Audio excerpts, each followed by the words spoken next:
ചന്ദ്രന്റെ ഉപരിതലത്തിൽ ജലസാന്നിധ്യത്തെക്കുറിച്ചുള്ള പുതിയ വിവരങ്ങൾ ലഭിച്ചതായി ISRO.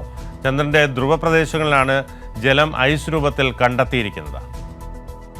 ചന്ദ്രയാൻ 3 നിന്നുള്ള ഡേറ്റ സൂചിപ്പിക്കുന്നത് 5 മുതൽ 8 മീറ്റർ വരെ താഴ്ചയിൽ ജലം ഐസ് ബ്ലോക്കുകളായി തണുത്തുറഞ്ഞിരിക്കുന്നുവെന്നാണ്. ഇത്തരത്തിൽ ചന്ദ്രനിലുള്ള ഐസിന്റെ സാന്നിധ്യം കണ്ടെത്തുന്നതിന് വേണ്ടി കുഴിക്കുന്നത് ഭാവിയിൽ നടത്തുന്ന മിഷനുകളെയും ദീർഘകാല മനുഷ്യ സാന്നിധ്യത്തെയും സംബന്ധിച്ച് പ്രധാനമാണെന്ന് ISRO വ്യക്തമാക്കുന്നു. കാൺപൂർ, ധൻബാദ് IITകൾ, southern California university, jet propulsion laboratory എന്നിവയുടെ സഹകരണത്തോടെ ISRO നടത്തിയ പഠനങ്ങളിലാണ് വിവരങ്ങൾ പുറത്തു വന്നിരിക്കുന്നത്. ചന്ദ്രന്റെ ധ്രുവപ്രദേശങ്ങളിലായാണ് ജലസാന്നിധ്യം സ്ഥിരീകരിച്ചിട്ടുള്ളത്.